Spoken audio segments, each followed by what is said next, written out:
Hello there, kindergartners. So today we're going to start talking about some of the ways we can solve those small problems that we mentioned before. So remember, we have big problems, and at school that means someone's hurt, something's broken, something scary is happening. That means it's a big problem, and a big problem means I want you to go get an adult to help you. Everything else at school is a small problem, which doesn't mean that you're not upset. Remember, we can feel very frustrated or angry about a small problem. A small problem just means we want you guys to solve it all on your own without help from the adults. Now remember, big problem, small problem might be different at home. Hopefully you've talked with your grown-ups about that. But at school, big problem where you get an adult, someone's hurt, something's broken, something scary is happening. Okay, so we're going to start talking about how we can solve some of those small problems. So I need a little help. So I have a friend named Kelso. So here is Kelso. Now, as you can see, Kelso is a frog, but he also happens to be an expert at solving small problems, meaning solving them on his own without help from the adults. You can see on this poster, there's 9 different ways to solve a small problem that Kelso is going to help us learn. But today, we're only going to focus on 2 of them because I really want you guys to get really good at each way to solve a small problem, really practice it before we learn a new one. So we're going to talk about 2 today.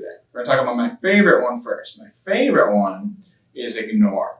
This is my favorite one at school. It is not my favorite one to use at home. I tend to use different ones at home, but in school, ignore is my favorite way to deal with a small problem, which is mostly dealing with someone who is bothering me or distracting me when I'm trying to do my work. And you guys have probably had that happen too. You're at your desk, you're trying to do your work, or your playtime, you're trying to draw, someone's bothering you. Ignore is my go-to, my favorite way to deal with that. And what ignore means, so we'll see what Kelso's doing here. So here's Kelso, and you can see Kelso there's these lines and stars behind Kelso. And that means that someone behind Kelso is making a lot of noise. Maybe they're talking to him or bothering him, or maybe they're just making a lot of noise. But is Kelso looking at the noises? No. Is he talking to the person making the noises? No. He is looking away. And that's what ignore is. So when you're ignoring, you're not going to look at the person who is bothering you or making the noises. You're not going to talk to them. You're going to keep your eyes on whatever you're supposed to be doing. And most of the time in the room, that's going to be your teacher or your work. So if you're ignoring someone, if someone over here is bothering me, making lots of noise, and I'm supposed to be listening to the teachers up there, my eyes are going to be on the teacher, even though this person is making noise and bothering me. My voice is going to be off. I'm just going to be focused on them. I'm not going to look at this person. I'm not going to talk to them. Or if I'm doing work, if I have work in front of me, I'm just going to keep my eyes on my work, my voice off. I'm not looking at the person who is making noises or bothering me. I'm not talking to them. And usually what happens if you ignore is that person gets tired of talking or bothering you, and they just go do something else. And that's why I like to use it as my go-to. Just you can stay focused on what you're supposed to be doing, which is being responsible, being respectful, and being a learner. So it's really good in that way. It helps you follow the 3 Bs. And usually the other person gets to go away. So the teachers will love this one. They love it when they see boys and girls focused on them or focused on their work and ignoring someone around them who isn't doing what they're supposed to do. Teachers are going to love that. So that's my favorite one, is ignore at school. At home, you might not want to use ignore as much. There might be times you can use it, like if a brother or sister or cousin or someone is bothering you, maybe ignore is a good one to use. But you might want to pick a different one for at home. But I really like this one at school, so I hope you try it at school. The other one we're going to talk about today is something called make a deal. So here's Kelso again, and you can see Kelso is shaking hands with another frog. They're making a deal.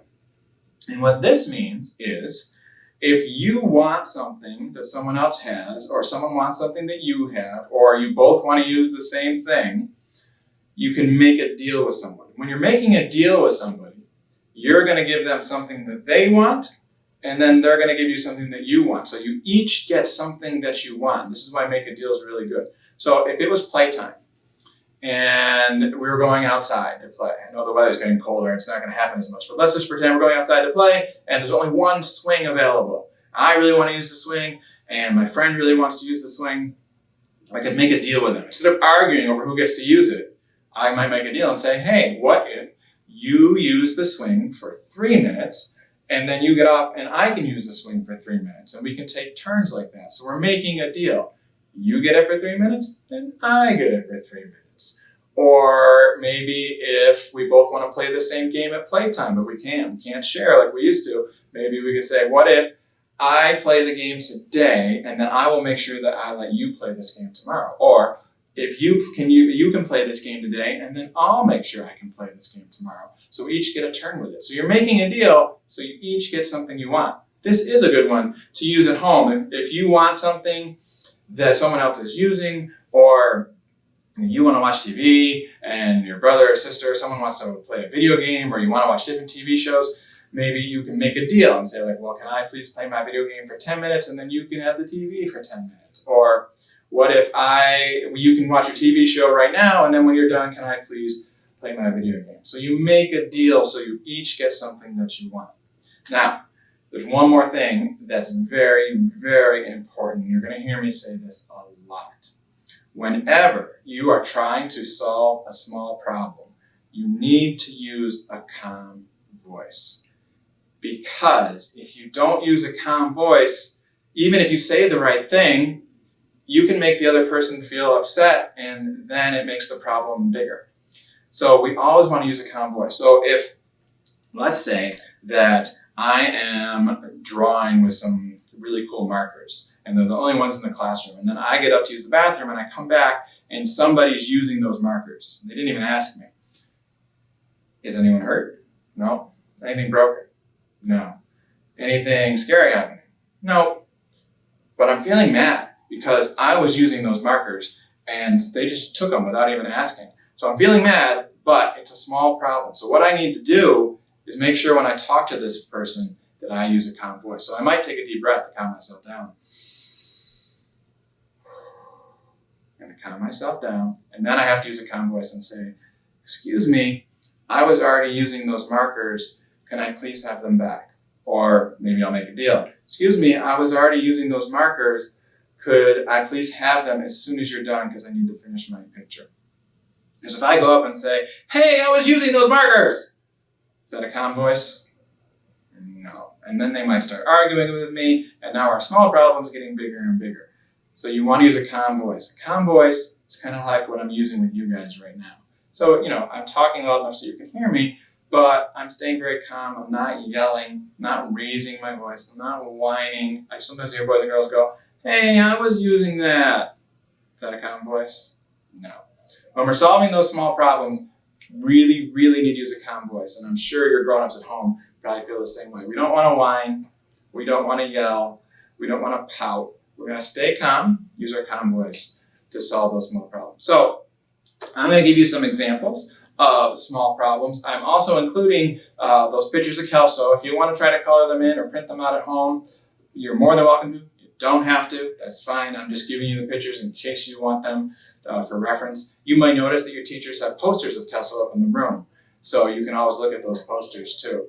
And I'm going to give your teachers some of these Kelso's choices, so they may have you color them in the room also. Okay, guys? So I'm going to give you two examples. One is a video called The Art of Ignoring, which through the magic of editing, I'm going to put right into this video. You may have seen it before, but I want you to watch it again and notice that the person in the video, Chris, is ignoring the person who's bothering him, not looking at them, not talking to them, eyes on the teacher, focused on the teacher.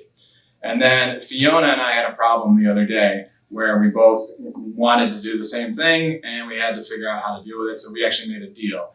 So I'm going to show you that too, that Fiona and I were able to make a deal with something. So watch those two videos, practice them at home, really get good at these, practice them in school, solving those small problems through ignore, really good one to use at school, making a deal where you calmly talk to someone so you both get something that you want.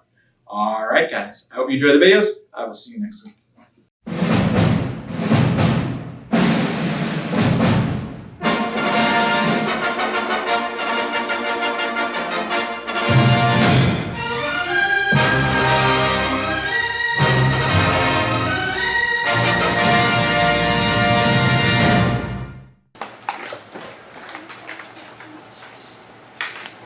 Hey, Kiss, can I tell you something that I did over the summer? Would you leave me alone?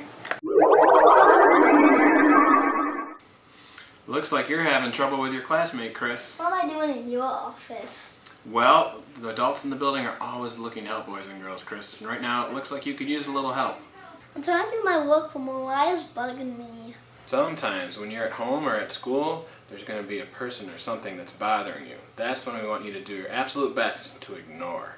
When you are ignoring someone or something, that means you keep your eyes on what you are doing, like listening to your teacher or doing your work.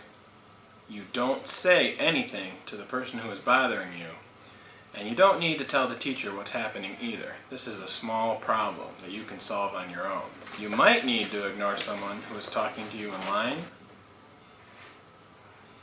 making noises on the rug, or distracting you while you're trying to do your work. Sometimes it can be really hard to ignore someone, especially if it's a friend that's trying to make you laugh or is doing something silly, but that's when you need to do your best to keep your eyes on your teacher, keep your voice off, and keep your focus on what you're supposed to be doing. Do you think you can do that? I can do that, Mr. Clemo. All right, I like how I see whole body listening. Let's read our story. I feel so happy that my entire class is listening with their whole body. Hello, class. Hey, kiss it, kiss it, kiss it. That done something when I get over the summer. Hey, kiss it, kiss it, kiss it. I was swimming in my pool. Learn the rules. Uh-oh, Kiss it, kiss it, I kiss. didn't Hey, know hey. about whole body Hey, listening. kiss, hey, kiss. I didn't know about whole body listening.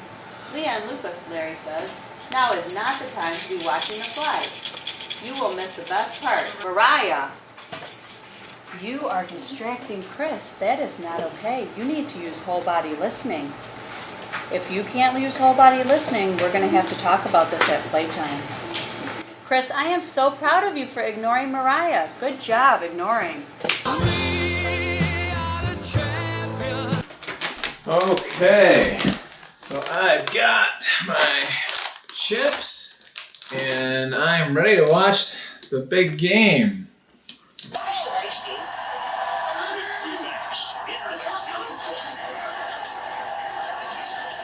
Let's see, what's the score? Cats have captured our imagination because we really don't understand them. We want to. Fiona? But I was trying to watch the football game. No, I know you would like to watch the show about the cats, but I was already watching the football game. So we're going back to the football game. Okay, so come on, Ravens, beat it. It isn't just about likes. It isn't just about followers. I always say he's not a mean cat, he's a message cat. I don't know what you are, but Fiona, what did I say? We're going to watch the football game, where you can watch the cat thing later. So, football game. Makes the tackle. Little convoy. Don't you? We surrender. No, football game. Edwards is the back that will lead 3 running backs. Inspirational, sort of a beacon of hope. Football game. I organized this mission. All right, Fiona. Okay, what about this? Because your show is on Netflix, and my show is live right now. What if we make a deal, and you let me watch my show right now until halftime, and then at halftime, you can watch your show, because you can start yours whenever and mine is live. Would that be a good deal? Okay. All right. Thank you. All right. So we're on turn to the football game, but then you get to watch your cat show at halftime. Ravens bench. So